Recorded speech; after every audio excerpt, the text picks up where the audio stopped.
I'm in love! I'm in love! Woohoo! Yippee! Ah! Xenu?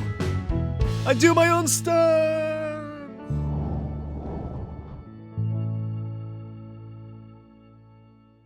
Welcome to the Cruising Altitude Podcast, a podcast dedicated entirely to Tom Cruise.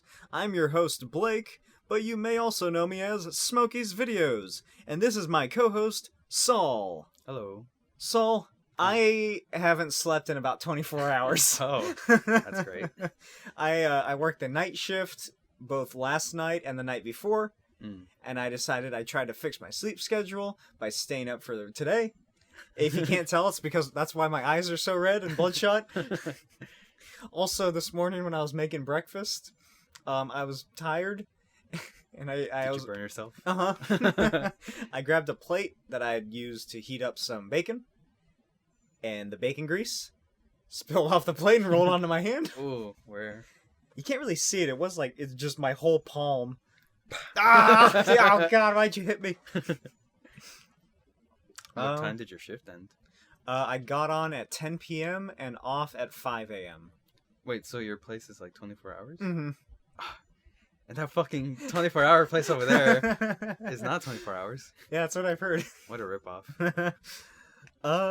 But this month, we will be discussing Top Gun, which was surprisingly well timed since Top Gun 2 was announced a few weeks ago. Now that I've seen it, the trailer for the second one makes a lot more sense. I'm like, oh, that's who everyone is. By everyone, you mean just like Tom him. Cruise? Are you ready to get into the 4 fun facts about Tom Cruise? Yes. All right, here we go. Tom Cruise almost became paralyzed for Born on the 4th of July. It's not what you think. E! News reports Andrew Morton's 2008 Tom Cruise biography detailed how director Oliver Stone wanted the actor to be injected with a chemical to make him temporarily paralyzed. What the fuck? Hey, it's so he could play the real-life Vietnam War vet and activist Ron Kovic. Just don't use your legs, you know? Was it like what they give pregnant women? Or like when they're about to give birth? I don't know. I don't think he knew either. It's just like, inject him with something that'll make him lose the ability to use his legs. It's like, well, I got this anthrax. The insurance company shut down the idea, for obvious reasons, but Cruise still went on to win a Golden Globe for his acting performance, and Stone won an Academy Award for Best Director. That's good. See, so you can win awards without juicing.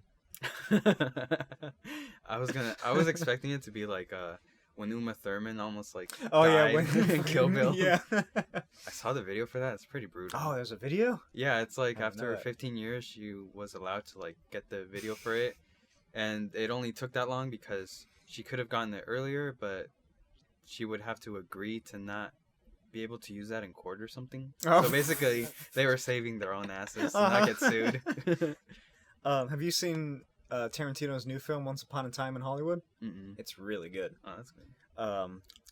Uma Thurman's daughter, Maya Hawke, stars in it. You would think she would be like, get the hell away from my family. Yeah. Have you seen Stranger Things 3? Like the 3rd season? Mm-hmm. No. Have you seen Stranger Things Season 2? Have you seen Season 1? You should watch Season 1 and then Season 3, because Season 2 fucking sucks. I hate it. But just like...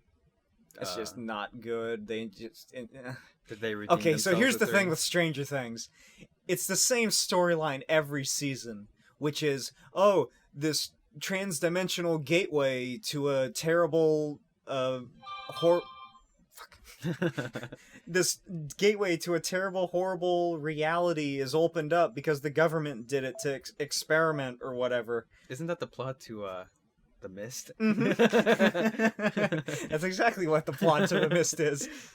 But this time, it's like they did it The Mist, but 3 times.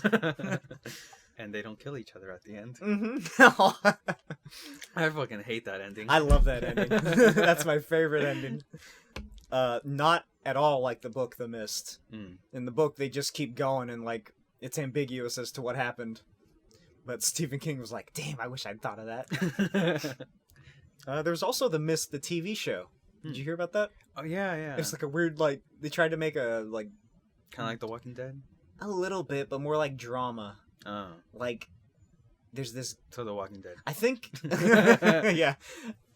So, instead of there being giant monsters from another universe, it's just a bunch of moths. Oh.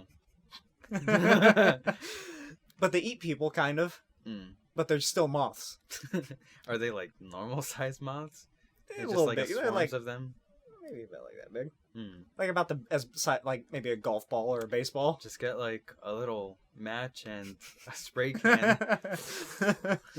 But instead of being trapped in like the shopping market, the grocery store, they're in a Walmart. Yes. They're in a mall, Oh. and then there's another group that's in a church, and then there's another group that's in the library, and then there's this other group that's out in the wilderness or something. Ooh, I feel like they're fucked. Like compared to being in like a big old shopping plaza. Nah, they're just moths. But I can't really remember what happened because it was such a terrible show. But I think one of the storylines was a character is gay, maybe? But he also rapes his friend. Oh. He rapes this girl, and she gets pregnant. So there's this whole, like, pregnancy drama rape story happening in The Mist. Very weird. Anyway, back to Tom Cruise fun facts.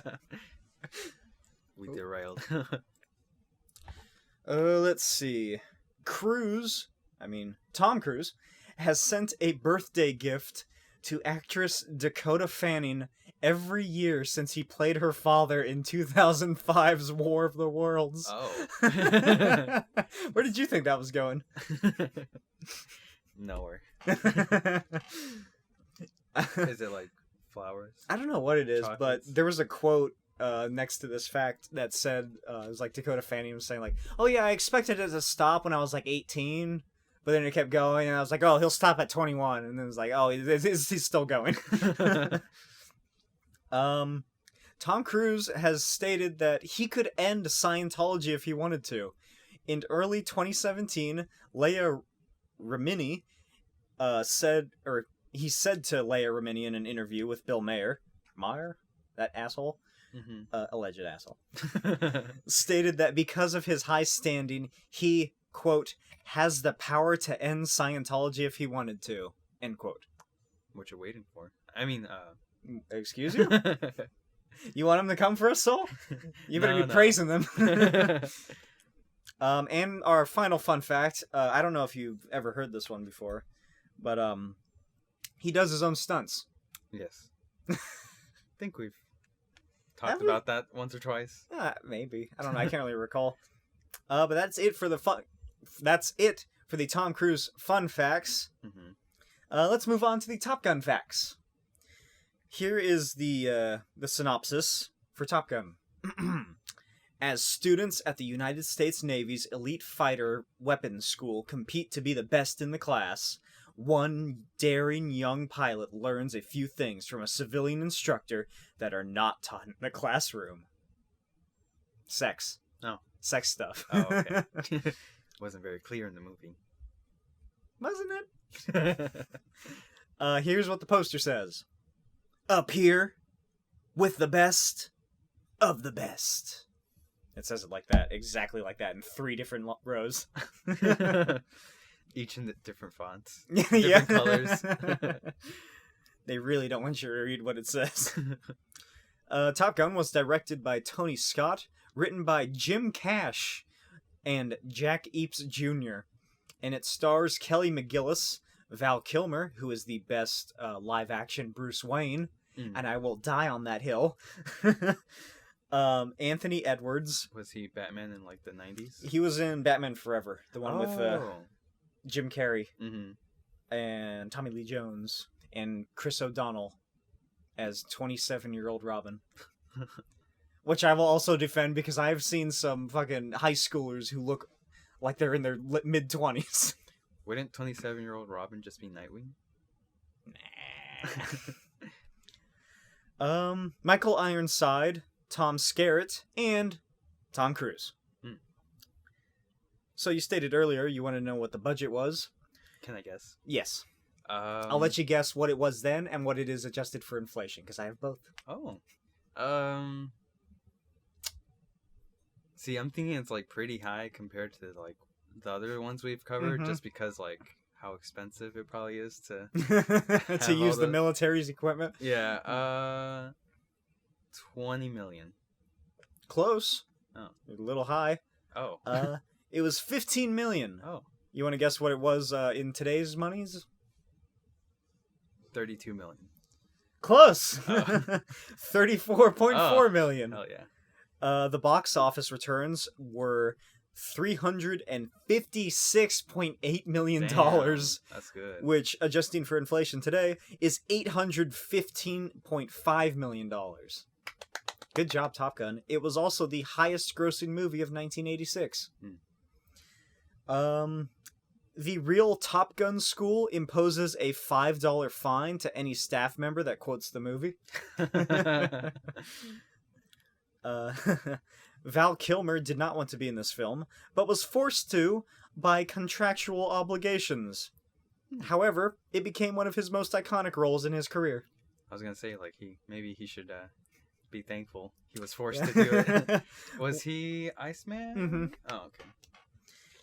Well, when the guys, as students, were first being spoken to by Charlie in the hangar, Maverick explains that he gave the bird to a MiG, which is the Soviet plane that that's the focal point of the whole movie. Upside down. Mm-hmm. She asks how he saw the MiG close up, and he says that he was flying inverted. Right then, Ice coughs, "Bullshit!" and the guys laughed. The bullshit line was ad-libbed by Val Kilmer, and everyone's reactions were genuine. Sure sounds like he was having a fun time making the movie, didn't he? Yeah. He was like, I don't want to go. And then once he gets there, like after the first day, he's like, I want to go back. It's like a little kid at school. Yeah. Riding on the back of this film's success, the U.S. Navy set up recruiting booths in major cinemas to try and catch some of the adrenaline-charged guys leaving the screenings. They had the highest application rate for the year as a result. Like those Family Guy episodes when they have like recruiters in the army at school. And they play rock music and bring out girls in bikinis, like, join. Look how cool we are. Yeah. Travel the world, see all the sights. I bet it worked though. Oh, it definitely did. The fucking highest recruiting or highest application rate for years. They got it. Wonder if they'll try that for when the Top Gun 2 I hope comes so. out. I hope I go to the movies and then as I'm leaving, there's like a guy in a naval booth set up. He's like, "Hey, you want to enlist?" They're blasting. Talking to like 12-year-olds, like, only 6 more years, kid. You can join JROTC if you want to. Just blasting the village people in the Navy. Fortnite music. Oh God, there's Fortnite music. I'm sure there is. There's some lo-fi. God, those fucking videos show up all the time. After the car chase, when Charlie tells Maverick that she didn't want anyone to find out that she was falling for him, Maverick originally had a line to say, but Tom Cruise forgot it and ad-libbed by kissing Kelly McGillis instead. Or McGillis. Tony Scott liked it so much that he left it in the movie. See, kids, sexually assault a woman and you'll become famous. Yeah. Just look at Harvey Weinstein. That scene was crazy, to be honest. Like she couldn't. Like 2-minute chase scene. She almost gets in the car wreck. She could have just called him. Yeah, she could have just gone to his house. I'm sure they have that on file. Mm-hmm. Or to the bar where she finds him at later. Anyway. Yeah. Oh, here's a fun one. Tom Cruise actually had to wear lifts in his scenes with Kelly McGillis because he is 5'7" and she is 5'10". Nice. Oh my God. Have you seen that photo for the Irishman movie? It's the Martin Scorsese movie with Al Pacino. I don't remember. So it's some fucking, I think it's for Netflix, but it's a Martin Scorsese like mob movie about whatever the guy's name is, called The Irishman, played by Al Pacino, who's like 70 or something. But he's de-aged, so you don't have to worry about it. Anyway,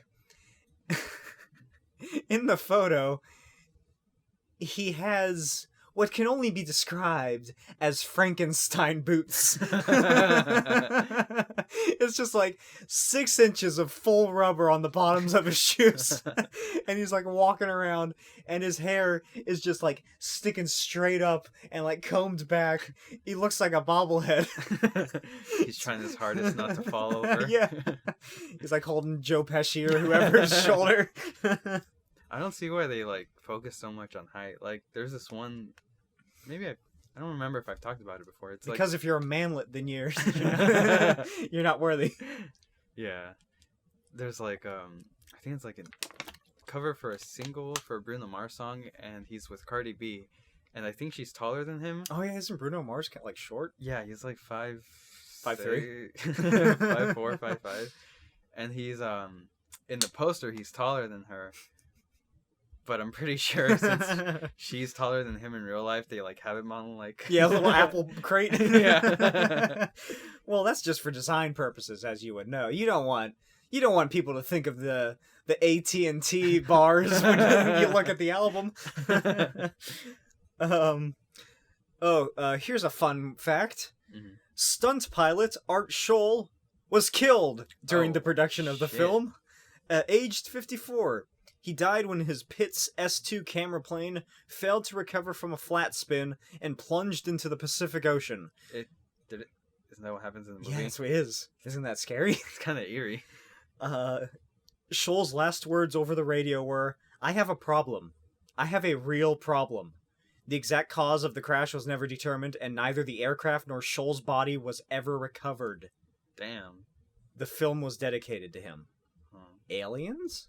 I feel like I feel like if that happens and then the scene kind of mirrors that, maybe you should change it. But what if this movie was written first? What if it's like is that not how Death Note works? You write in the book and then that happens? Yeah. What if it's like Death Note, but not the anime, the Netflix version with Willem Dafoe? Oh no. We're not going to speak of that. I have no idea what you're talking about. Let's move on. Jerry Bruckheimer tried to convince Tom Cruise to sign up for the film, but Tom was reluctant to do so for whatever reasons. So they being the Navy, took Tom up into the sky, and here's a quote from Jerry himself. So they take Tom up there, and they do 5Gs, they do barrel rolls, they do everything. He's heaving in the plane. He gets on the tarmac, runs to a payphone, and he said, "I'm in. I'm doing the movie. I love it. This is great." Which, I believe, is where his addiction to doing his own stunts began. Oh, I believe that. Yeah, can't you see that? Because he's like, "Oh my gosh, this is exhilarating. I need to do more of this." Just gets a rush from it. For those type of planes, does the person in like the co-pilot seat not move it at all? I have no idea. I was wondering that myself. Because like I feel like if they took him on the ride, then he probably didn't have to do anything. Yeah. I don't know what the co-pilot does other than like I always thought he spotting and everything. Or like, I don't know. I assume they have controls back there, but like the person in the front. I always assume like the co-pilot controls the guns. Maybe. Like firing. Oh and yeah, stuff. maybe. Yeah, but I don't. All that I know about military co-pilots comes from Empire Strikes Back. Oh, my dog is splooting on the ground. He wants a belly rub. Oh, he's so hot. Let's see. The tension between Maverick and Iceman isn't just down to good acting. Tom Cruise and Val Kilmer kept their distance from each other and never socialized. Oh, wonder if they agreed upon that before. It's like, hey, we gotta try to keep it like really genuine. So fuck you. Yeah, I was gonna say, like Val Kilmer comes up, and he's like, "Hey, I really want to get into this character," and then before he can stop, before he finishes the sentence, Tom just slaps him in the face, tells him to go fuck himself, and walks away. Then at the end, he's like, "Hey, no hard feelings, dude." All of Maverick's stunt flying in the film was done by Scott Altman, who later went on to become an astronaut. Oh shit, that's cool. Yeah, can you imagine watching Top Gun on the ISS? Laughing at the Russian cosmonauts. I always like that word, Cosmo. It's a fun word. I like any phrase ending in the word not. Let's see. Meg Ryan and Anthony Edwards actually became an item after filming concluded. I think Meg Ryan was Goose's wife, and Anthony Edwards, I'm pretty sure, was Goose. Oh, okay. In order to stay in character, Tom Cruise would sit far away from the rest of the cast in between takes. I feel like he does that a lot. Yeah, because he wants to get in character. Like when, what was it? Was it Taps where he like rented a separate hotel? Where all the what was it? So all the other actors stayed in one hotel. Oh no, they all stayed in a shitty hotel. Yeah. And then Tom like went across town to a fancy stay in one himself. It's like, I am not going to a hotel where they don't offer free breakfast. Tom Cruise had never ridden a motorcycle until this meal. Meal? Yeah, you hungry? Look, I haven't slept in 26 hours. I was trying to combine movie and film. Milm? Tom Cruise had never ridden a motorcycle until this film. He actually went to the House of Motorcycles in... We'll get through this. The House of Motorcycles in El Cajon, California to learn. They taught him in the parking lot. I like that he's like, I don't want to buy a motorcycle. Can you guys just teach me here? Can I rent one? Does he know how to fly now too? Yeah. Wow, you forgot that fun fact I gave you however many months ago that he owns a plane that he knows how to fly. Also, that'd be cool. What? Like having your own plane. Mm-hmm. But I also heard of those like, I think they're called like paragliders or something, where it's basically like a seat and then it has like fan. A motor. Yeah. Yeah. Some dude like made a YouTube video where he like goes to McDonald's on it. And then he eats a McDouble in the air. Oh my god. Oh, it's gotta be cold by the time he gets there. I know, right? Oh, it's all gross. Like the second you open it, it's like, oh, it's already cold. It's all soggy. Or it just fucking flies away. A bird just like swoops it. Let's see. Oh, here's a good one. And it also has a recurring actor from a previous Cruising Altitude. Fun fact. It better not be that one asshole from Losing It. No. Jackie Earle Haley. Matthew Modine turned down the Tom Cruise role. That's a weird way to phrase it. He turned down being Tom Cruise as Maverick. Oh, it's a cat. Oh yeah, she's over there eating. So Matthew Modine turned down the role of Maverick because he objected to the film's Cold War politics. Patrick Swayze, Emilio Estevez, both alum of the Cruising Altitude. The second one sounds familiar. That's fucking Charlie Sheen's brother, dad. Oh, and 2.5 Men. Yeah, that's Charlie Sheen. They were both in fucking The Greasers. Oh, shit. What the fuck is that movie called? Oh my god, I can't believe it. Brain fart. We're not looking it up. We can know this off the top of our head. What the fuck is... All I have in my head is Losing It. The Outsiders. There we go. I hate that. Now people are going to think we're idiots. Anyway, so Patrick Swayze, Emilio Estevez, Nicolas Cage, John Cusack, Matthew Broderick, Sean Penn, another alum, Michael J. Fox, Scott Baio, and Tom Hanks all turned down the role for Maverick. Oh, could you imagine Nicolas Cage's Maverick? Can you imagine Tom Hanks? That would be a totally different role. Yeah. I feel like it fits Tom Cruise because, like, the character has an ego. But that's... Oh, shit.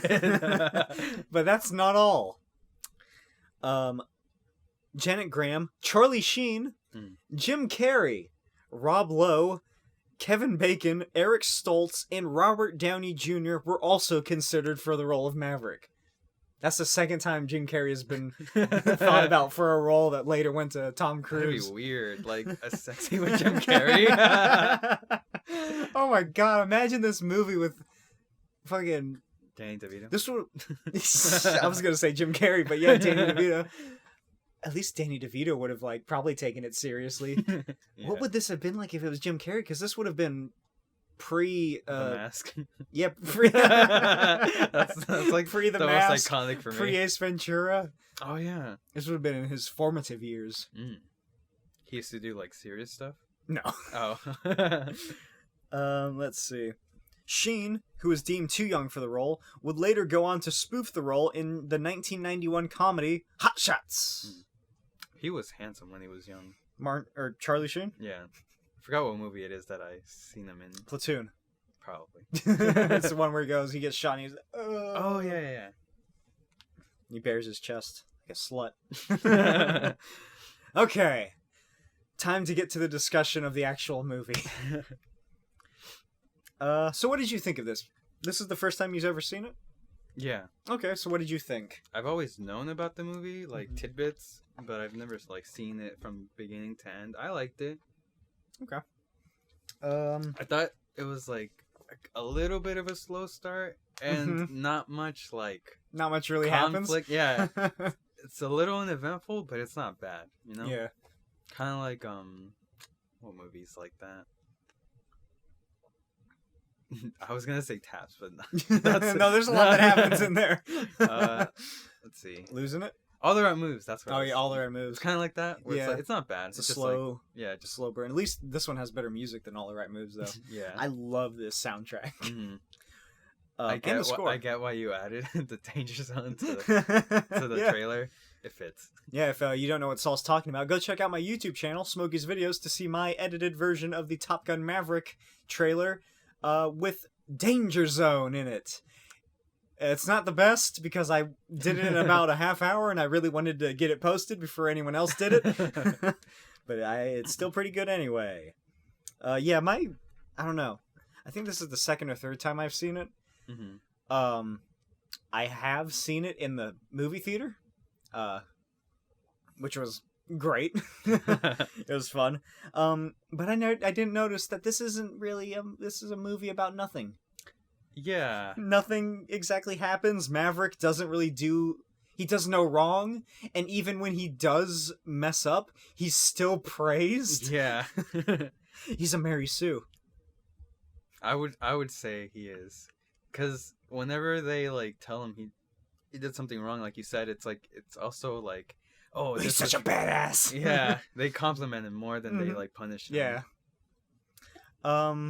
Okay, so the opening of the movie, amazing opening. Just sweet credits with the sweet. I can't think of the guy's name who did the actual score. Not Kenny Loggins. Something that starts with an F. Flatter Bunny. That's his last name. Kenny Bunny. Kenny Flatter Bunny. Oh.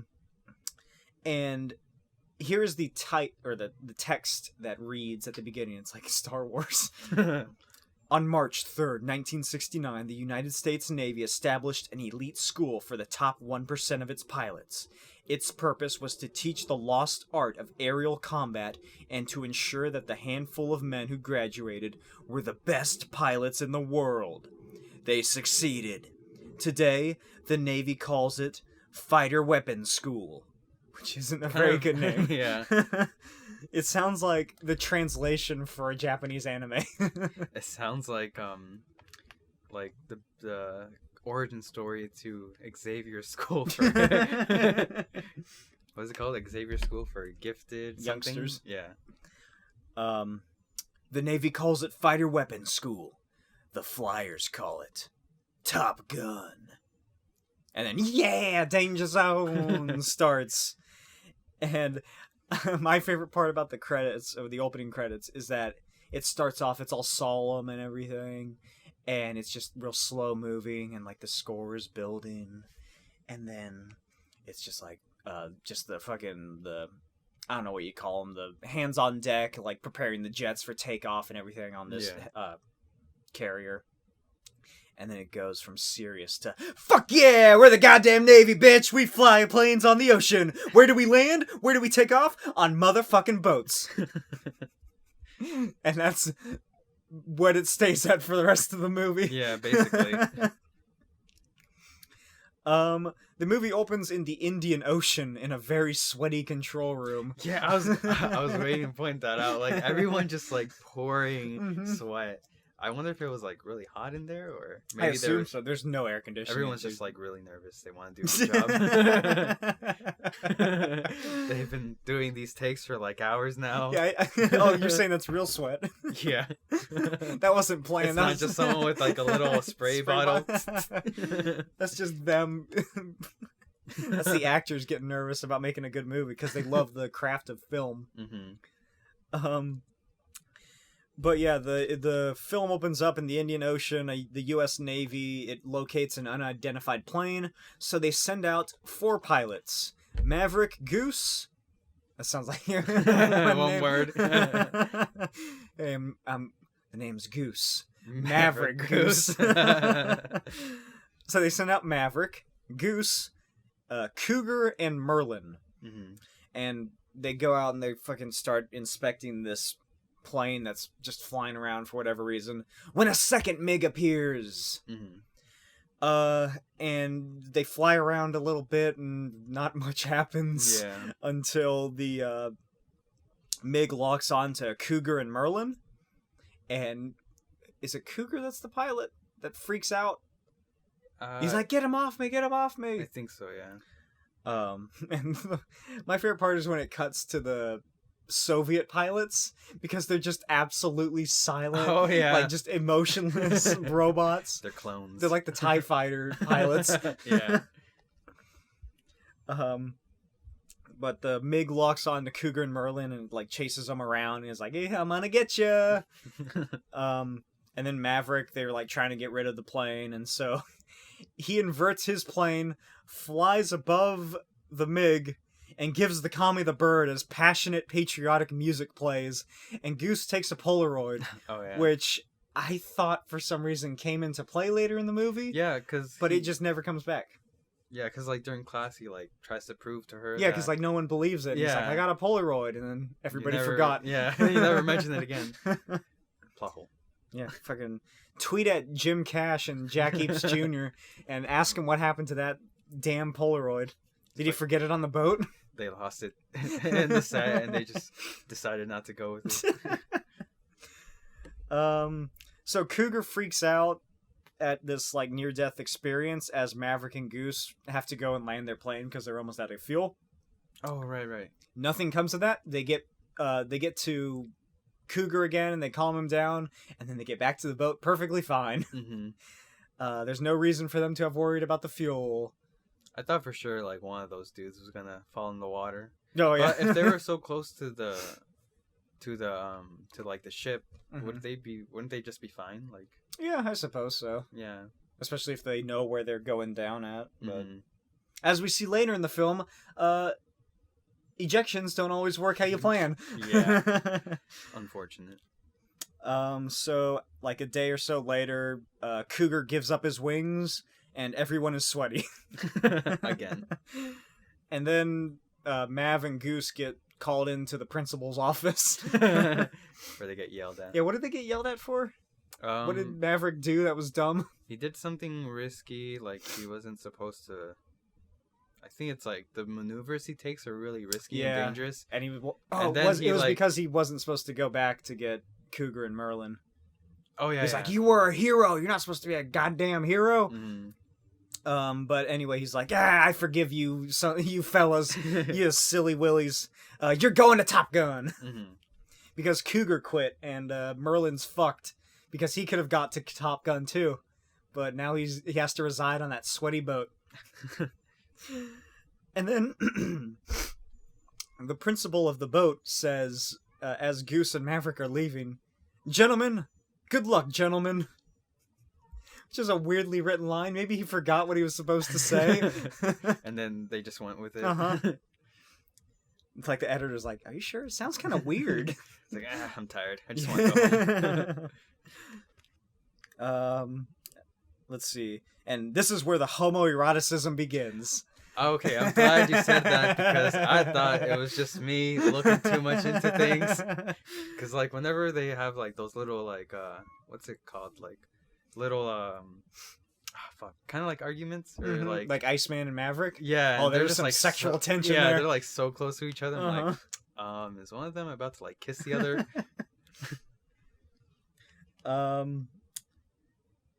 Yeah, so on their... Who's Iceman's partner? Fuck, what, it's like Slider or something, because he slides it in. I was gonna say, like, maybe they're a couple. I think so. Fucking, Iceman is like that, is the person in the couple who's always flirting with everybody else, trying to get under the skin of I was gonna say, he's like the other Iceman, Bobby. Was he always, or no, that was retconned. Yeah, because, like, I remember it's, like, Gene, like, for some reason, read his mind, or, like, literally turns him gay. Yes. It's like, I think you'd be cooler if you She's were like, gay. oh, hey, you're gay. It's like, what? And he's just, like, Let suddenly... me fix that for you. It's like, wait, I have a girlfriend, don't do this. Too late. It's like, too late. I like Yowie.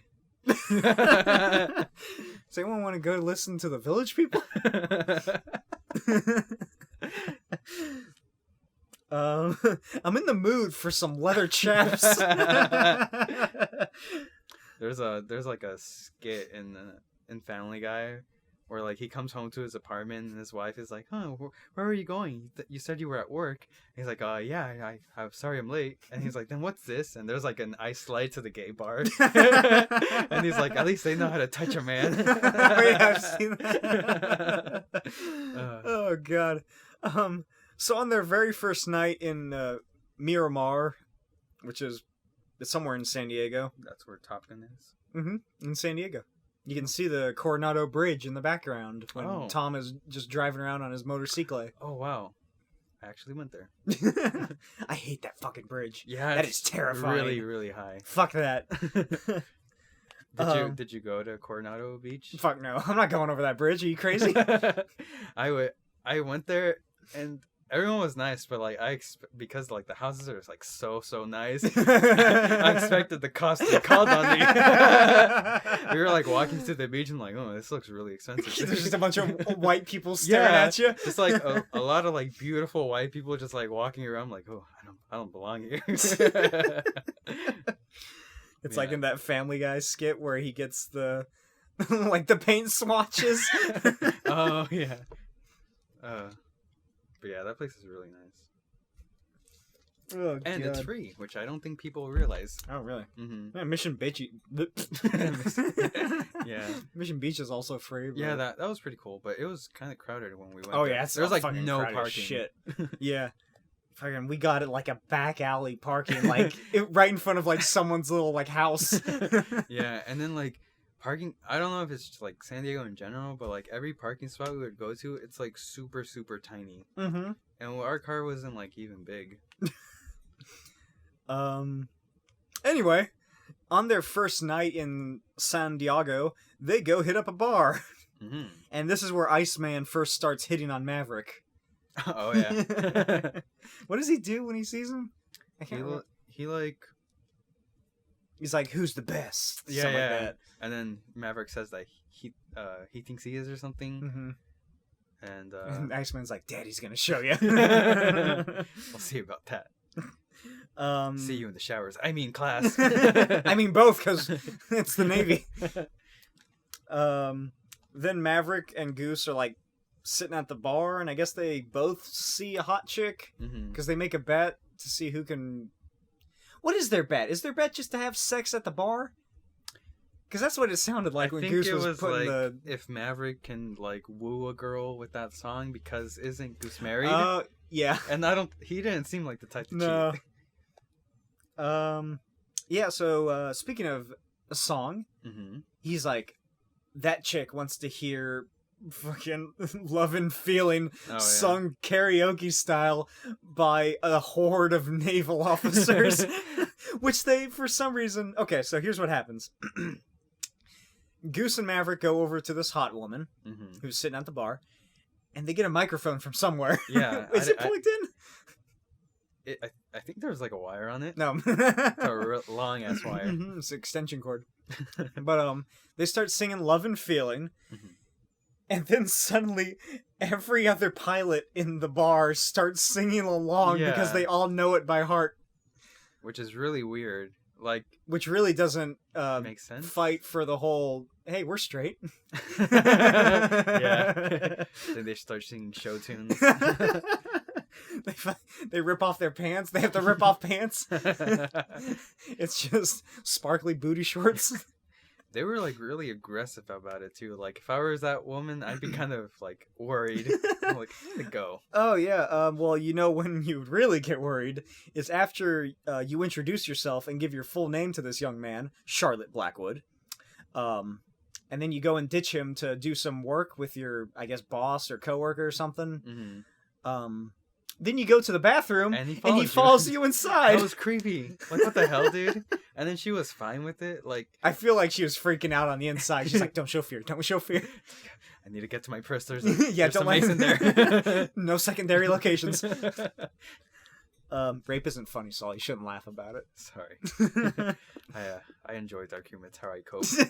Oh God. I'm just gonna let that fester inside of you. I'm not gonna help. But anyway, Maverick follows her to the bathroom and he's like, "Hey, don't get with that old guy. Get with a young stud like me." And she tells him that, like, just to fuck off because she has to get to work early in the morning. Mm-hmm. And he's like, "Work? What are you doing here?" Cut to the next day, in the classroom that's also inside a hangar, which doesn't seem cool. A civilian Top Gun instructor and astrophysicist is brought aboard. And who is this astrophysicist, Saul? It's that same lady. What a coincidence. Oh my gosh, it's Charlie is her call sign, I guess. What's her first name again? Charlotte. Charlotte? So they just didn't want to say Charlotte. It's a whole extra syllable. Is she a spider? I don't get it. Charlotte's Web? Never heard of it. It doesn't ring a bell. Well, you see, it's this riveting story about a web. Oh, are you talking about Babe, A Pig in the City by George Miller? Yes. The director of all the Mad Max films. He also did Happy Feet. Wow. Talk about some range. Mm-hmm. The Mariah Carey of the Hollywood Mariah Carey. Yeah, she's got range. Or for you youngsters, Ariana Grande. Yeah, I was gonna say, use someone who isn't 70 years old. A crypt keeper now, who only comes out for Christmas songs. Well, she has to lie in slumber the rest of the year. Yeah. Oh God. Allegedly, she's old. Fucking. No. Wait, Now what? I'm gonna have that song stuck in my head. On that love and feeling. Whoa, that love and feeling. Anyway, Charlie starts talking about the MiG and whatever, and how they can't beat it or something. And the U.S. I dropped my tablet. R.I.P. Rip. Let's see. Where am I? So anyway, she's just talking about the MiG or whatever. Mm-hmm. And then Maverick says that he and Goose saw one do a 4G negative dive, which she had previously said was impossible to do based on their intelligence. Mm-hmm. And that she's wrong, and that the US doesn't have proper intel on the MiG. And then later, I think it's after class or something, she's like, "Hey, you want to tell me about that MiG?" Oh, yeah. She uses her feminine wiles to seduce him so she can learn about the MiG. Mm-hmm. And then he's like, "Well, shouldn't you have intel on it?" Yeah. See you later. And then he just shoots her down and walks Nerd. away. And then Iceman comes over and starts hitting on him again. He's like, "So I noticed you rejected that lady. Does that mean you play for the other team?" I'm asking for a friend. I'm asking for Slider. Then Slider gets all jealous. Yeah. He's talking to Maverick. He's like, "Ooh." Let's see. Oh, and then there's the training scene, which just shows off the badassness of the Navy. Mm-hmm. It's just like fucking like a simulation dogfight or something. They're in the danger room. Mm-hmm. Or the danger zone. The danger zone room. Michael Ironside is also in this movie. Oh. Do you know who that is? No. He's a famous actor. He voiced probably- Darkseid in the Superman animated and the Justice League TV show. I know what his voice sounds like now. So I guess what it is that the cadets, or whatever they are, aren't allowed to go below 10,000 feet. And they're also trying to shoot down Jester, who is Michael Ironside. Mm-hmm. And that's like the whole simulation thing, and all the other guys have failed, and now it's Maverick and Goose's turn. He has the advantage, though, because his airplane has omega beams. Just tracking. It's powered by the anti-life equation. So Michael Ironside just hunts him down, but Maverick, like the real Tom Cruise, is just too wily. And they beat Jester. They're the only ones to have done it so far. But, yay! But what happens? He broke the rules. Mm-hmm. He also buzzes the tower and spills that guy's coffee. Yeah. Like 3 times he does It's fucking the best running joke. Yeah. And then towards the end, he's like, oh, you. My favorite one is at the very end where it's a camera angle of the guy who keeps getting his coffee spilled. And then from the bottom of the camera angle, a hand slowly emerges with a coffee cup. I didn't notice that. Yeah. Then after they're done, Iceman says that Maverick is unsafe and dangerous, and Tom agrees, and he's like, yeah, I am. And Iceman's like, oh, I want you. Wow, that's so hot. I'm attracted to dangerous men. I mean, Slider, there you are. Where'd you come from? Do you want to explain what happens when Mav and Goose get reprimanded? If you can remember. I watched this movie earlier today and I can barely remember. It's kind of like a big blur. Is it the one where like they're like right outside the office and he gets yelled at, and then he sees Charlie like right in the other room and he like tries to talk to her? Yeah, I think so. So they get reprimanded for going below 10,000 feet, and Michael Ironside Jester, he's like, yeah, it doesn't count. Iceman and Slider are the only ones who properly did the procedure. Mm-hmm. And Vet McMustache, or whatever his name is, the guy who got the first Top Gun award, I think. Oh, right. He's like, hey, that kid has spunk or whatever. Let's keep an eye on him. Oh, yeah. I remember. Oh yeah, then Goose asks Maverick to kindly not fuck around anymore because he has a wife and kid to take care of and he really needs this job. Mm-hmm. And Maverick's like, fine, God. He's a little selfish, but not as much as I already forgot the football player's name in All the Right Moves. Oh, I thought you were gonna say Risky Business, but he wasn't that selfish, I guess. No. Oh, he was kind of selfish, but Stefan. Yeah, there we go. Stefan Djordjevic. Yeah, that dude was selfish. Oh yeah, and then Charlie and Maverick flirt with like military plane lingo. Mm. And she tells him that she doesn't date students. Oh yeah. And she's like, do you remember what Tom says? No, but I remember what he like afterwards when that dude like tries to make fun of him. Oh. Or he says he like crashed and burned. Uh-huh. And he's like, you stink. No, please. He's like, he gets right up in his face. He's like, you stink. Exactly like that. Mm-hmm. But Maverick says, if the government trusts me, maybe you could. Oh yeah. They barely trust him. He literally got done getting chewed out.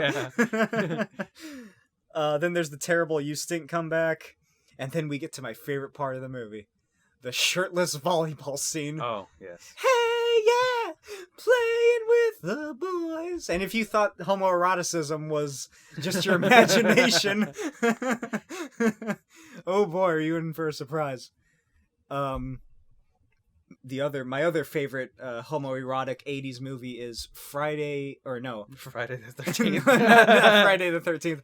Nightmare on Elm Street 2, Freddy's Revenge, which is ridiculous. Is it that scene where like the dude's watching TV? No, that's the first one where Johnny Depp gets sucked into his bed. Oh yeah. In this one, there's a high school football coach who wants to have sex with the main character who's a football player. And he like tries to get him in the showers with him all alone.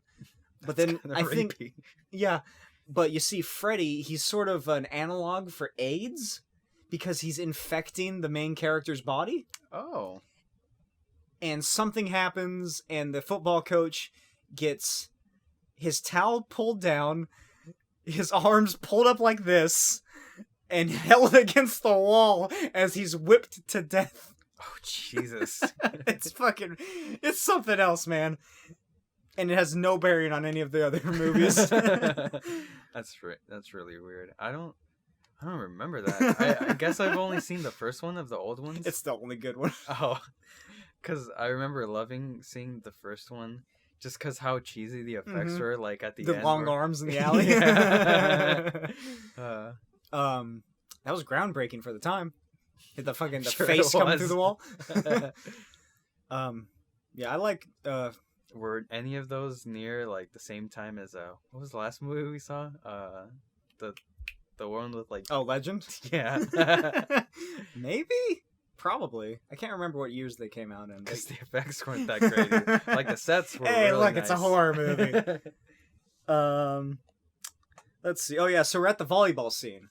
Yeah. Where everybody has their shirt off except Goose, who I guess is body conscious. I was about to say, like, in my headcanon, he's like, he was about to take his shirt off, and then like, he saw like Slider flexing for no reason. Yeah, he's like, oh, never mind. Oh, that's why Slider was flexing, to try and get Iceman's attention. My favorite part about that is that's the shot they use for his credits at the end of the movie. But yeah, they play volleyball at the beach, and they're having just some fun with the boys, and they're playing with the boys. Mm-hmm. Perfectly straight stuff going on here. And then Maverick has to go early. Yeah, he keeps checking his watch, and he's like, I gotta go, Goose. See ya. And then Take My Breath Away starts playing, which it will do multiple times. They should have taken the chance to make fun of him. Like, oh, you only left because you're gonna lose. If you're leaving... Iceman's like, hey, Maverick, if you're leaving, you're gay. And Maverick's like, what? I gotta go. He's like, yes. Yeah. So Maverick shows up late to Charlie's house, and he asks if he could take a shower, and she's like, no. He's like, you know what? I do mind. What the hell are you asking me? Also, she owns a parrot. Oh, yeah. It's just doesn't come into play. She just owns a parrot. And Tom, he still thinks that this is a date and he's gonna fuck his hot teacher. Mm-hmm. But then Charlie says that she wants to talk about the MiG-28 and that Maverick is the only pilot who has gone up against one. I was expecting him to be mad. He's like, you're just using me. Yeah, but he's like, hey, pass me that wine.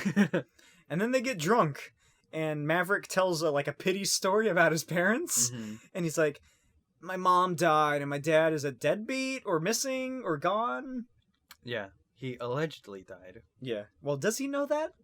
I thought he only learns that later. They told him he disappeared or something. But it's later like your dad flew off to get cigarettes one day and never came back. Aliens. Mm-hmm. He flew directly into the Bermuda Triangle. I thought you were gonna say the sun. It was really hot one day, and he was sick of it. He's like, you know what? You've gone too far, son. This is it. I'm coming after you, you son of a bitch. Let's see. So they get drunk, and then he does all that, and then he leaves on his motorcycle and drink drives, and Charlie's fine with it. Mm-hmm. She looked the other way just this one time. And that other time later in the movie where they both drunk. Oh, yeah. And that other time.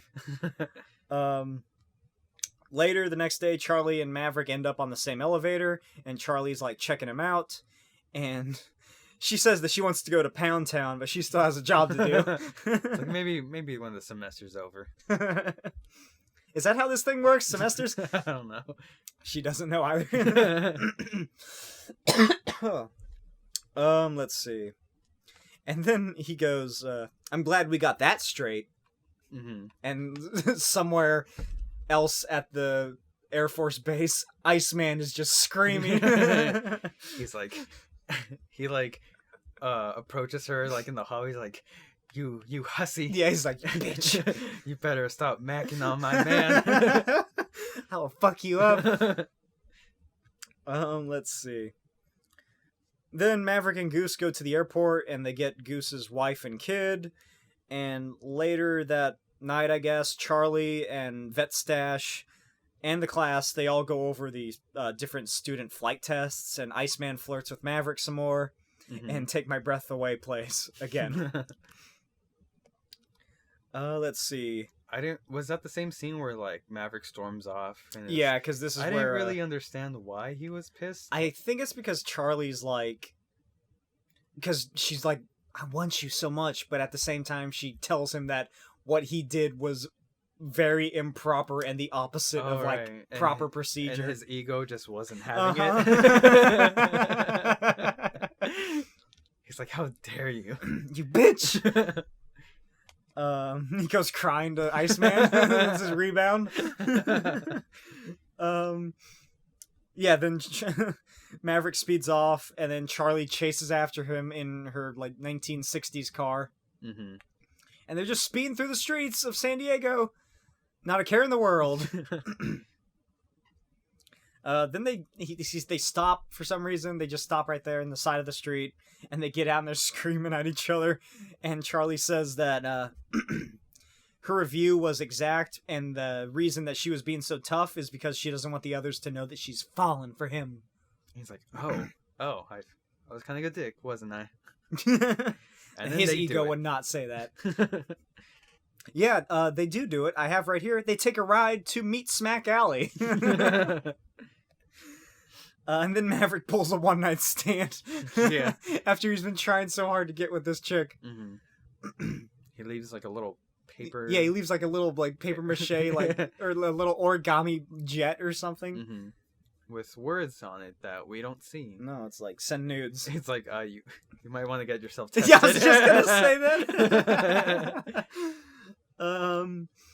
Let's see. Oh, and then there's the famous line of, I feel the need.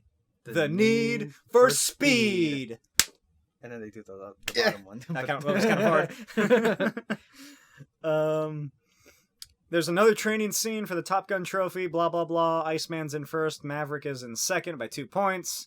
Maverick's teammates plead with him to not go after Viper, who is McMustache Man. And Maverick doesn't even hear him. Mm-hmm. He's like so focused. He just drowns everyone out. And then Jester gets him.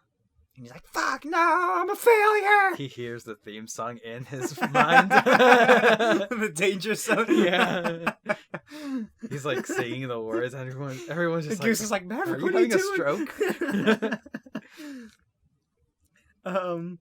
Michael Ironside tells Maverick to never leave his wingman, and then Iceman flirts with him as Maverick poses in the locker room in a towel. Oh, yeah. With like, he's like, so what he does is that he puts one leg up on the bench and he sticks his ass out in plain view for Iceman. It's like, hope he notices I've been doing squats lately. That was a weird pose or direction to face. Also, like, his dick is gonna be right in Goose's face.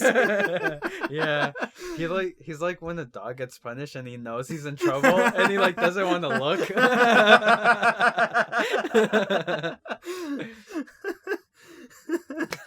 Oh my god, it's the perfect analogy. Then Maverick apologizes to Goose and he's like, it's never gonna happen again, man. I'm sorry. Mm-hmm. It won't happen again. I promise. I don't think he believes him. He's like, I know it won't. Yeah. And he just like leaves him. Yeah, he's like, yeah, whatever. Yeah. Then Maverick and Goose go on a double date.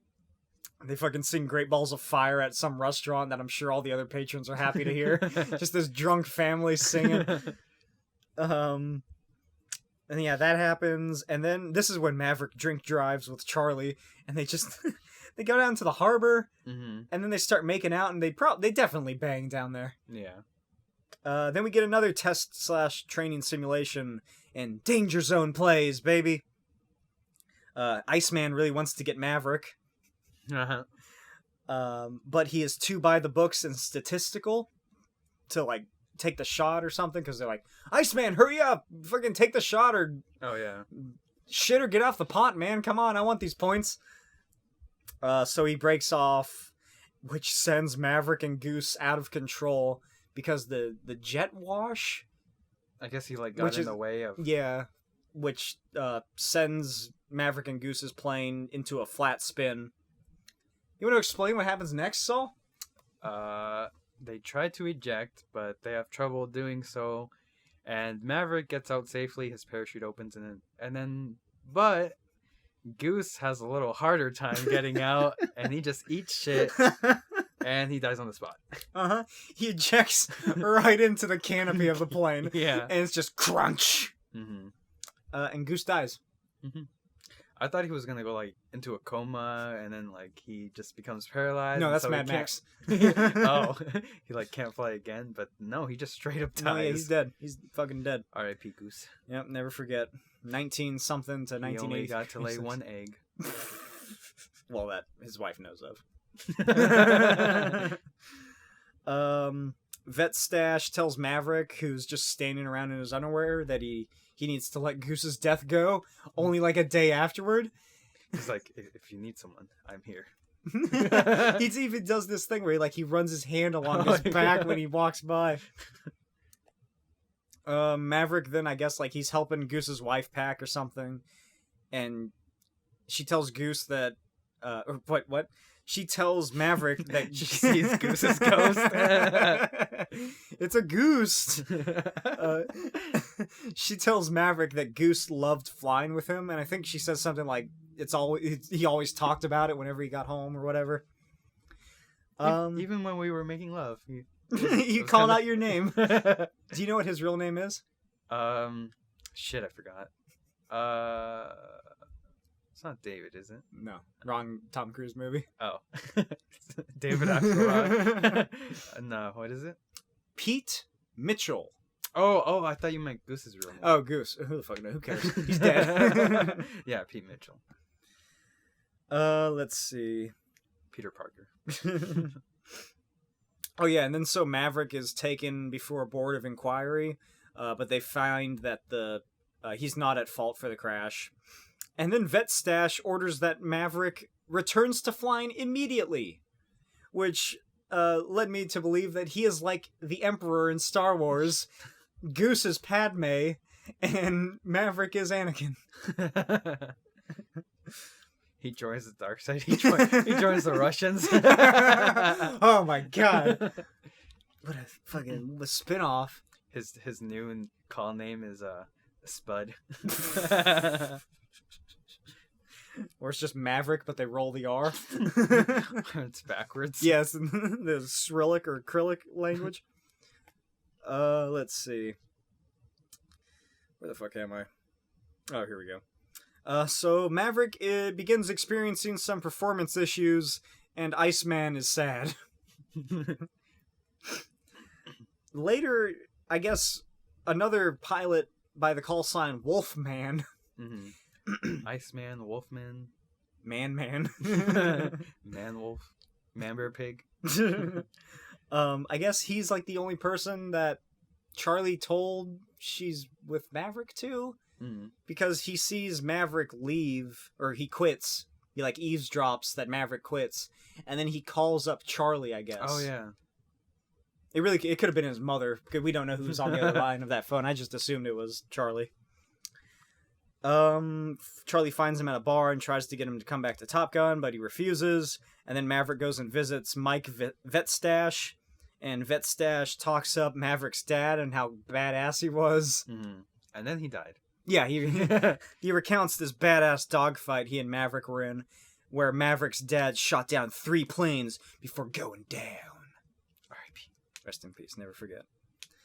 You would think they would tell the son. He's too young for that.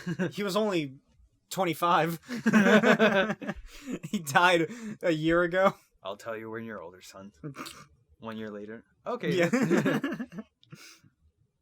And then Maverick learns that he acquired enough points to graduate, or he can just fucking quit. Then Maverick hangs out on the airstrip and watches planes just like land and take off during the night, which I feel is kind of illegal to be there.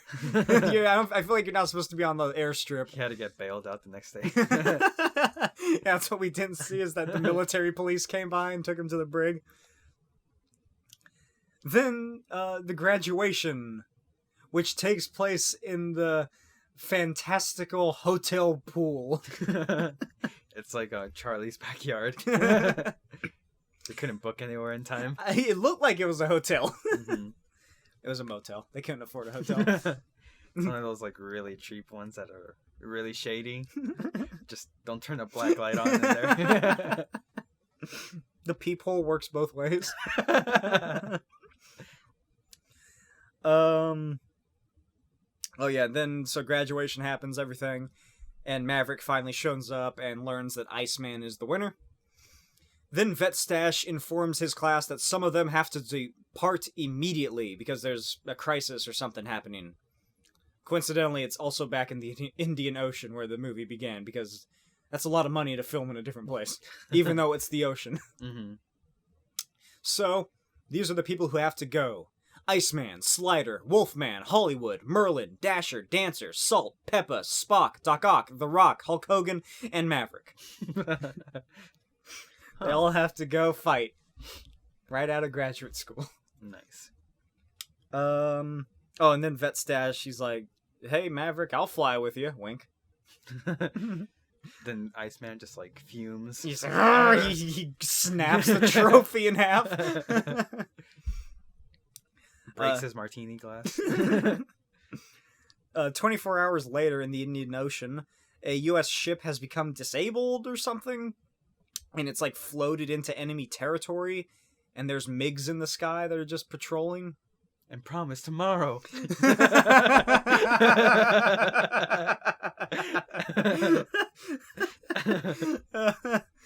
Oh my god.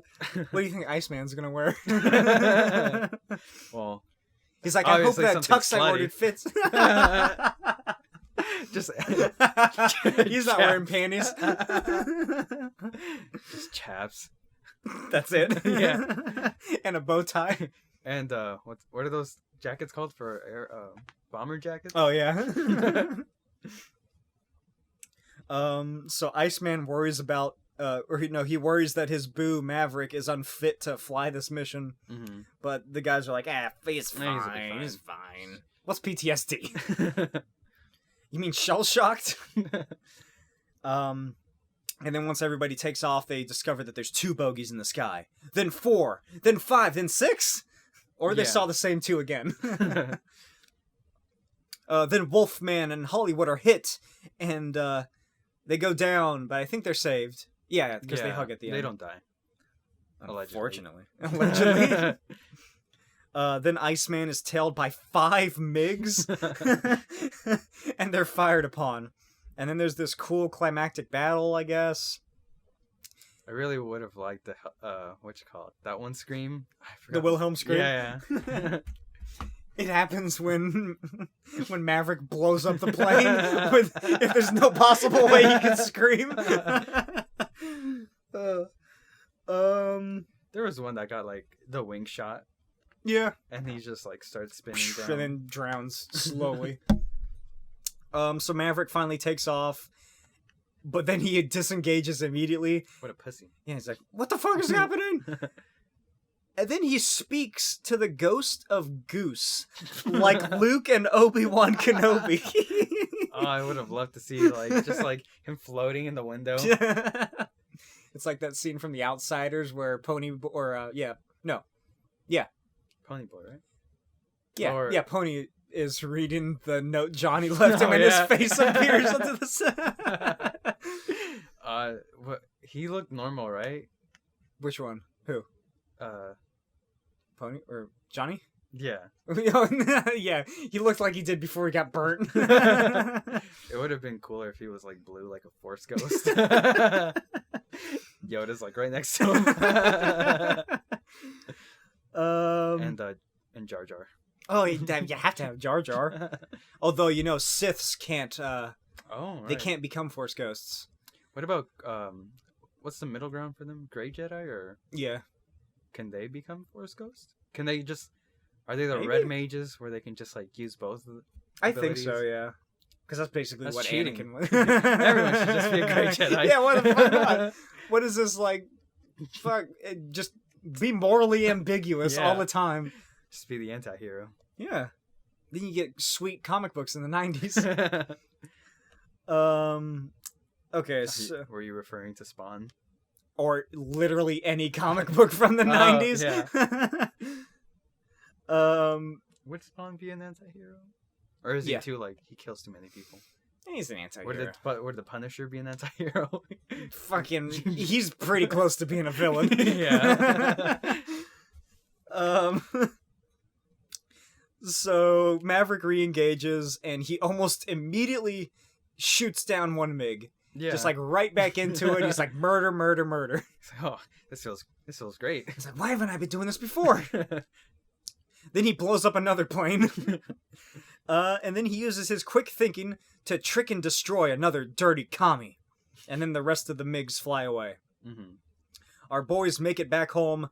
Maverick requests a flyby, is declined, does it anyway, and we get another great coffee gag. But this time he's not too mad. He's like, oh, you. He's like, oh, Maverick. Also, why is he there? Why did he follow them there? Is he, I guess, I don't know, that doesn't make any sense. Is he, like, their, like, handler? Moral support? He's the only person who can be in the tower to help him? Let's see. Then everybody cheers, and Iceman says that Maverick can be his wingman anytime, and Maverick tells him Iceman can be his. And Iceman starts blushing, and like he puts something in front of his pants. He's like, I gotta go to the bathroom. That might not work out though. Two tops, no.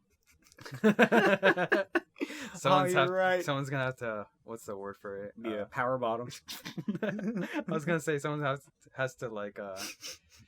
It's like when you take one for the team. Oh, there's a word for it. I think the word you're looking for is taking one for the team. Let's see. Oh yeah, so then Maverick just tosses Goose's dog tags into the middle of the Indian Ocean. It's like, I won't need these anymore. Yeah, I'm never gonna want to remember my best friend who died. Probably. I could have given. Didn't want them. Yeah, I could have given this to his son as a gift. Mm-hmm. Nope. Oh, what if they show up in the sequel? Got fished out by Aquaman. Let's see. And then fucking one of the head guys tells Maverick that he can do basically anything he wants to now. And Maverick says that he wants to be a Top Gun instructor. And later in San Diego, Maverick is in a bar when suddenly Love and Feeling starts playing on the jukebox. Mm-hmm. Thank God it was on there, because who knows what other song. It would have been Danger Zone.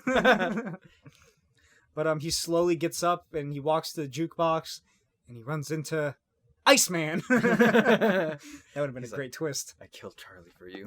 Now we can be together forever. It's okay. Slider and I have an open relationship.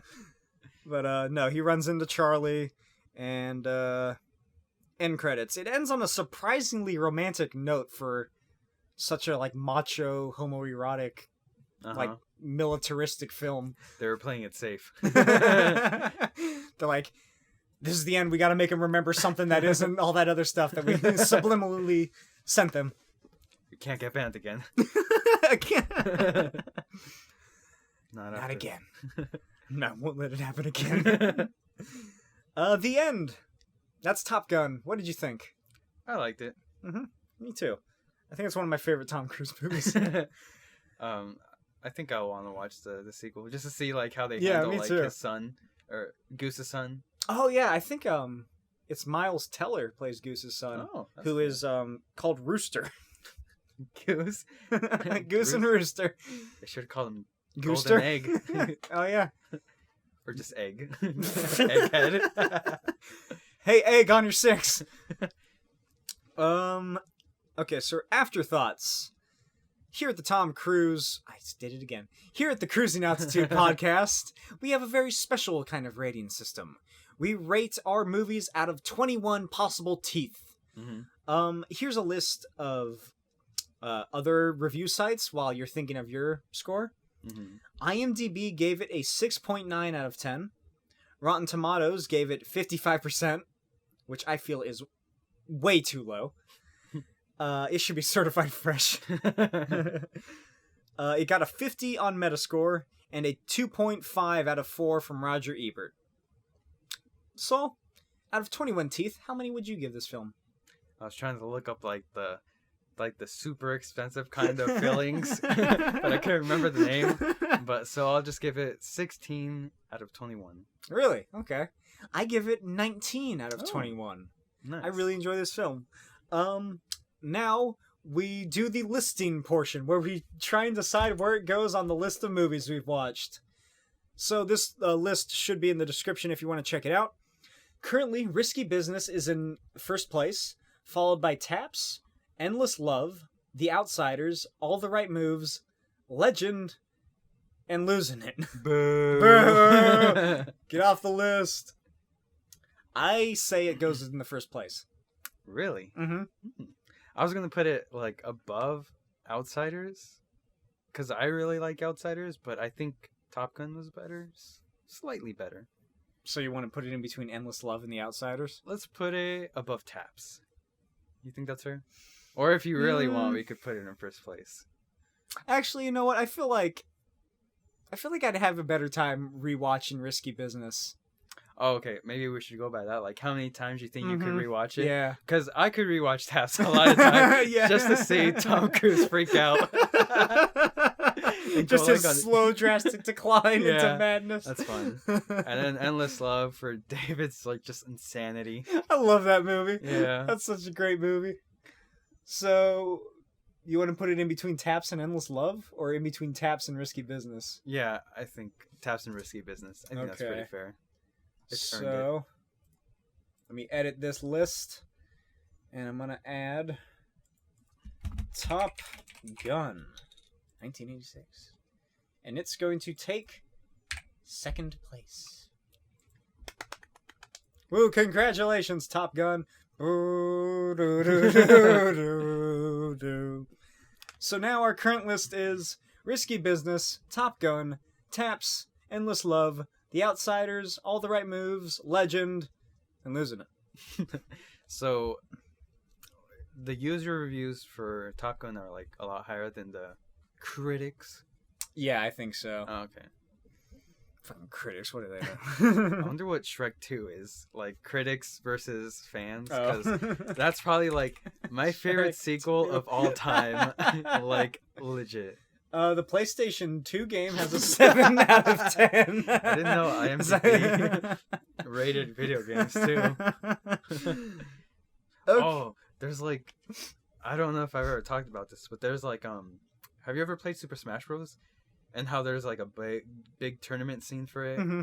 Even that's like, right. You did the fucking Shrek fighting game. You talked about it's that like, before. They had a low budget, but I guess like the people that made it were so into it that they like just went apeshit on how deep it is. Oh my god! And so there's like all sorts of dashing and stuff, and animation cancels. Jesus! And so there was like a tiny little dedicated fan base of people playing in tournaments. Oh my god! I think it's called like Shrek Super Slam or something. Everybody go look that up. Maybe we could get Tom Cruise to shoutcast it. All right. You have any other afterthoughts about Top Gun? I hope the sequel expands like everyone's like what they're doing now. I feel like it's only going to be Tom Cruise and Val Kilmer. I wonder did they show Charlie? No, she's not in this one. Oh. She got replaced by Jennifer Connelly. Oh. But it's like the same person? No. Oh, it's like New character. Their relationship did not work. Charlie died. Yeah, sure. She overdosed on wine. Oh my god. She fucking got drunk and tried to drive Maverick's motorcycle. I always told her to be careful behind the wheel. She never listened. I can't believe she drove off that 50-foot cliff into the ocean where she then hit a carrier ship. Oh. She hit a jet taking off. Maybe they'll show some, what was it called? Representation, and Iceman is now... He's an openly gay man. Yeah. With Slider. So... Oh, how sweet. Their relationship. Wow, that's like, what, 30 years that they've been together? They adopted a son who's now also in the Top Gun Academy. His call sign is, shit. I was trying to think of a gay name during all that. I could tell by how you were slowing down. Damn. Wingless ass pony. Oh. What's the name of one of My Little Ponies? Princess Celestia. Applejack. There we go. The pink cereal. Yes, it's both. Twilight Sparkle? Spark, yes. Don't act like you don't know. Okay. So that's it for Top Gun. Mm-hmm. Moving on to Tom Cruise news. Margarita, that should have been it. Don't worry, I'll go back and edit that in. I won't. Top Gun 2 Maverick has been announced officially. Mm-hmm. There was a trailer and everything. Allegedly. Did it really? Or is this just a ploy to get us to not storm Area 51? Why did I think of that too? Are you gonna go? I bought my tickets months in advance. You're gonna do a podcast on it? A review? A review of how it goes? Here's the synopsis that I stole from Wikipedia on Top Gun Maverick. Top Gun Maverick takes place 34 years after the events of the original film and pits legendary, now captain, Pete Maverick Mitchell as the new flight instructor at Top Gun, in which he guides Bradley Rooster Bradshaw, Goose's son, who seeks to become an aviator as his father was. I hope he doesn't want to follow his father's exact footsteps. He fucking dies. He's like, here's my plan. I'm going to become a Top Gun pilot. Then I'm going to get into a flat spin and crush my head against the canopy of my plane. What if he's secretly planning to kill Maverick? Here we go. What theories do you have for Top Gun Maverick? He tries to get Maverick to be his co-pilot just one time, just for old time's sake. Yeah, just so he can see. But then he suddenly loses power on his engines. Oh my god, he blames Maverick for his father's death. He's like, I'll take us both out. I think Maverick's father is going to appear. He's not dead. He might be the villain, or is How to Train Your Dragon? Is his dad in that one? Or is it a mystery? I've never seen it. Oh, really? I've never seen I don't those. know. I'm pretty sure I'm thinking of an incorrect movie. Maybe you're thinking of Star Wars? Or am I thinking of Ice Age? Is that the one where his parents show up when they find all the mammoths? Yes. Or something? How am I equating this to Top Gun? Are you talking about like the first one where they take care of that little boy and they... No, because he's like, my family's dead.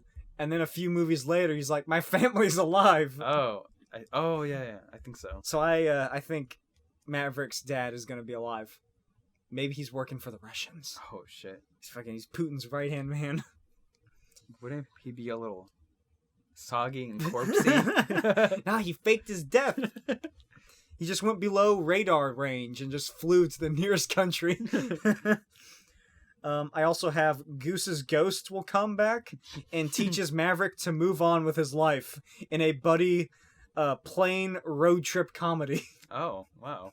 It's a very different genre.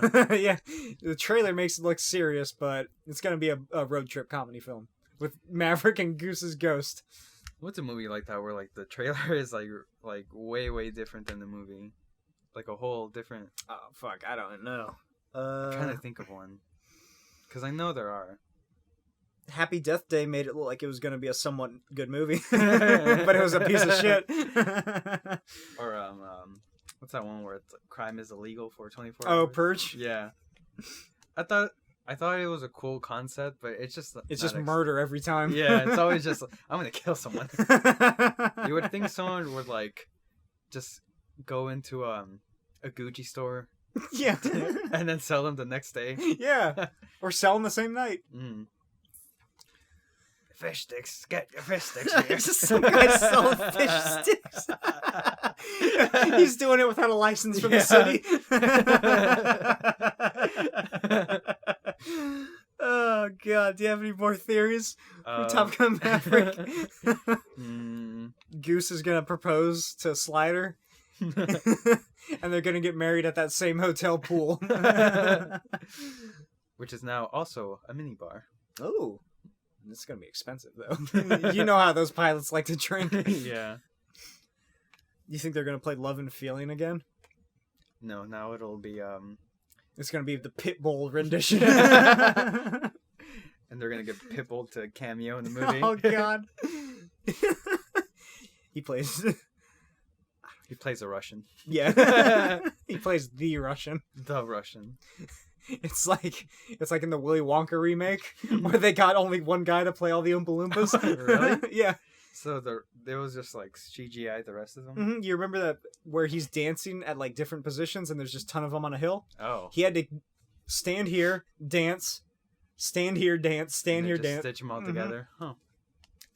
I think that's about it. So our theories, which are going to definitely turn out to be correct. Mm-hmm. I guess we'll talk about that when we get there. In a year, I think. Is that when it comes out? I think so. I think it's 2020. We're going to have to June 26, 2020. Really? Is that it? Don't know how. Look it up. Let's find out. Top Gun Maverick. July 11th. Ah, damn. Wait, what? What? It says it was released last month. In Russia? Oh, what? Damn. They stole it. Let's see. Release oh, date. You're right. June 26th, 1990. 2020. Tom Skerritt's back as the Mustache Man. Makes it sound like he's an ice cream man. Or the gingerbread man. Speaking of which, I was Where are you going with this? So you know how I like Shrek 2? Yeah. Sometimes I just listen to the song I Need a Hero just because I really like it. It's a good song. And in the comments, someone pointed out that it was really convenient that the knights in the castle had things to like take down the giant gingerbread golem. And then someone else replied, it's like, the gingerbread man is notorious in the kingdom. He's like a super villain. Every once in a while, he just like gets an army of gingerbread men to just storm the castle. And they all get ruined. He's like, oh, we can't kill you. Same time next week. Get out of here, you scamp. He's like Plankton. I knew we should have gotten the turbo. I'll see you all in therapy. Find us on iTunes, Spotify, YouTube, Stitcher, and PodBean. Oh, wow. All at the Cruising Altitude podcast. I know, I can't believe Stitcher let us join. I didn't even know that was a thing. It had like, when I was signing up for it, it was like, what is your average listener base? And I was like, what's the lowest? What's the lowest you'll accept? And it was like 30 to 100. And I was like, there's no way they're going to let us get on there. But then like that same night, they're like, hey, you're approved. Oh, nice. Follow us on Twitter at Cruising Podcast. And you can follow me on Twitter at Smokey's Videos. Make sure you follow Tom Cruise on Twitter at Tom Cruise. Better see that follower count go up. Yeah, we better see it or else we're coming for all you. Follow Saul on Instagram at DioSamaArt. Yes. That's Dio_Sama_art. One day I'll post. I've been looking at people do like have you ever played or know about what's it called? Fuck. Mirror's Edge. Animal Crossing. Someone's doing like Animal Crossing as vines, and I thought it's like really funny. So I'm seeing if I can like remember how to use a Cinema 4D and just like rip the models. Allegedly rip the models. Oh yeah, purchase the game and then yeah, and then rip the models. and then rip the models. I think that's how they let you. Yeah, sure. Join us next month for the 1986 classic, The Color of Money. Woo! Which is apparently, I read the IMDb synopsis. It's about, I think Tom Cruise learns how to play pool and be a hustler. Is a hustler a whore? A whore? You sound like Danny DeVito when he says whore. You whore. That sounded good. No, he hustles people for money. He's like, I think it's gonna be like this, like the mentor. Well, that too. But I think it's something along the lines of, I have no idea. I've never seen the movie before. Tom Cruise is mentored by an older man. Oh. Who teaches him how to be a hustler and get men to give him money from playing with balls. What year did this come out? 1986. Oh, okay. All right. We got to do our signature sign off where we say one word. Would you like to start? Okay. Be grateful that Tom Cruise is very attractive. Yes. There you go, everybody. Be grateful that Tom Cruise is very attractive. Yes. Allegedly. You take that back, you son of a bitch. We'll see you next month. Same podcast place you listen to this one. Same podcast time, maybe. Same time and area. Same time code. Time zone. Yeah, there you go. That's what that thing's called. Bye. Goodbye.